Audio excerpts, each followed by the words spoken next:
दिल्ली में पीएम नरेंद्र मोदी की अध्यक्षता में नीति आयोग की बैठक हुई। बैठक में क्या हुआ, क्या फैसले लिए गए, बैठक में शामिल विभिन्न राज्यों के मुख्यमंत्रियों ने क्या कहा, इस पर चर्चा बहुत कम ही हुई। इंडिया गठबंधन के स्टैंड से अलग विपक्षी पार्टी शासित राज्यों में केवल पश्चिम बंगाल की मुख्यमंत्री ममता बनर्जी इस बैठक में शामिल हुई और उन्हें बोलने के लिए समय नहीं देने का आरोप लगाकर बैठक से बॉयकॉट कर गई। ममता बनर्जी के बॉयकॉट के साथ ही वह चर्चा के केंद्र में आ गई और दिन भर के लिए सुर्खियों में रही। इंडिया गठबंधन के विरोध के बावजूद ममता बनर्जी की बैठक में शामिल होने और फिर बहिष्कार को लेकर अब राजनीतिक अटकलें लगनी शुरू हो गई हैं। सवाल ये किए जा रहे हैं कि आखिर ममता बनर्जी के निशाने पर मोदी सरकार थी या फिर राहुल गांधी और मल्लिकार्जुन खड़गे की अगुवाई में चलने वाला इंडिया गठबंधन, या फिर ममता बनर्जी ने एक तीर से दो निशाना साधा है। मोदी सरकार के खिलाफ आवाज भी बुलंद की और इंडिया गठबंधन की उसकी औकात भी दिखा दी। लोकसभा चुनाव के दौरान ममता बनर्जी की पार्टी ने इंडिया गठबंधन को आईना दिखाते हुए अपने बल पर बीजेपी की लड़ाई की और 42 में से 29 सीटों पर जीत हासिल कर यह साबित कर दिया था कि बंगाल में केवल उनका ही वर्चस्व है। ममता बनर्जी बीजेपी के साथ साथ इंडिया गठबंधन की पार्टियों कांग्रेस और माकपा को भी उनकी जगह दिखा दी थी, लेकिन चुनाव समाप्त होते ही वह फिर से इंडिया गठबंधन में शामिल हुई और बीजेपी के खिलाफ आवाज बुलंद करनी शुरू कर दी और इंडिया गठबंधन के साथ चलने का ऐलान कर दिया। संसद की कार्रवाई को लेकर इंडिया गठबंधन की बैठक में टीएमसी की लोकसभा और राज्यसभा के नेता क्रमशः सुदीप बंद्योपाध्याय और डेरेक ओब्रायन शामिल हो रहे हैं। आम बजट को लेकर इंडिया गठबंधन की बैठक में 29 जुलाई की बैठक का बहिष्कार करने का फैसला हुआ, लेकिन इंडिया गठबंधन की बैठक में शामिल होने का निर्णय लेकर ममता बनर्जी ने राजनीतिक हलकों में हलचल मचा दी। उसके बाद यह सवाल उठने लगे थे कि क्या नीति आयोग की बैठक में शामिल होकर ममता नरम रुख अपना रही है। पीएम मोदी से क्या फिर से ममता की नजदीकी बढ़ रही है। कांग्रेस की ओर से अपील की गई, चूंकि इंडिया गठबंधन के कोई भी सीएम बैठक में शामिल नहीं हो रहे हैं, इसलिए ममता भी शामिल नहीं हो। लेकिन ममता बनर्जी ने कहा, यदि यह जानकारी पहले दी गई होती तो उनका फैसला कुछ और होता और वह बैठक में शामिल हुई।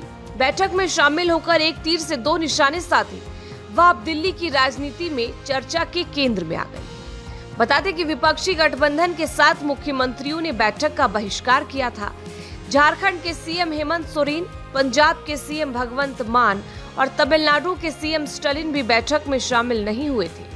बैठक में केवल विपक्षी गठबंधन के सीएम के रूप में ममता बनर्जी शामिल हुई थी, लेकिन बैठक के बीच में ही उन्होंने शिकायत की तो उनका माइक बंद कर दिया गया।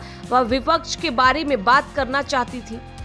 उन्होंने बजट में भेदभाव का जिक्र किया, लेकिन कहने नहीं दिया गया माइक बंद है, इसलिए वह बैठक छोड़कर चली। ममता बनर्जी की बैठक से बहिष्कार के बाद ही दिल्ली की राजनीति में हंगामा मच गया।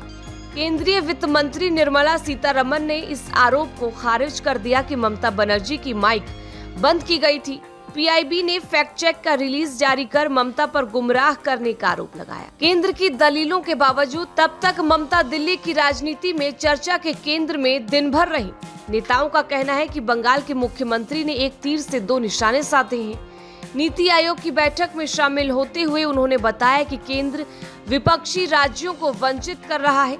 उन्होंने बैठक में शामिल होकर यह संदेश देने की कोशिश की कि वह इंडिया गठबंधन की हिस्सा है और बीजेपी की भेदभावपूर्ण राजनीति के खिलाफ वह आवाज उठा रही है। ममता ने बंगाल की जनता को संदेश दिया कि वह मुख्यमंत्री के तौर पर राज्य की मांगों को मांगने गई है, लेकिन बीजेपी बंगाल के खिलाफ है। भाजपा के नेतृत्व वाली केंद्र सरकार के भेदभावपूर्ण व्यवहार के कारण बंगाली नहीं बोल सकते। उन्होंने अपने स्टैंड से इंडिया गठबंधन और कांग्रेस को भी यह संदेश दिया कि तृणमूल कांग्रेस को इग्नोर नहीं किया जा सकता है। खासकर ममता बनर्जी को इग्नोर करना भारी पड़ेगा। उन्होंने बैठक में शामिल होकर दिखा दिया कि विरोध कैसे किया जाता है।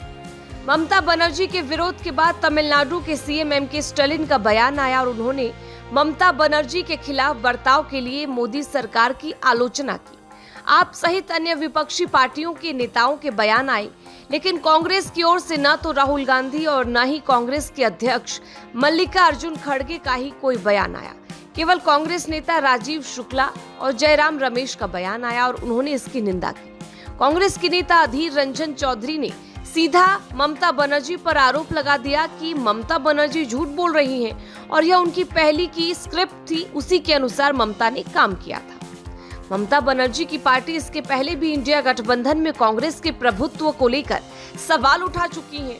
उन्होंने कांग्रेस की अगुवाई पर सवाल उठाया था। लोकसभा में स्पीकर पद के चुनाव के दौरान जब कांग्रेस की अगुवाई में एनडीए के उम्मीदवार ओम बिरला के खिलाफ इंडिया गठबंधन ने कांग्रेस के 8 बार के उम्मीदवार के सुरेश को उम्मीदवार बनाने का ऐलान किया तो टीएमसी ने आपत्ति जताई थी और कहा कि इस फैसले में उसकी सहमति नहीं ली गई थी। बाद में तृणमूल कांग्रेस और समाजवादी पार्टी के दबाव में स्पीकर चुनाव के दौरान मतों की गणना की मांग नहीं की गई और ध्वनि मत से स्पीकर का चुनाव हुआ। कुछ दिन पहले ही 21 जुलाई को टीएमसी की शहीद दिवस के अवसर पर कोलकाता में ममता बनर्जी ने बड़ी रैली की थी।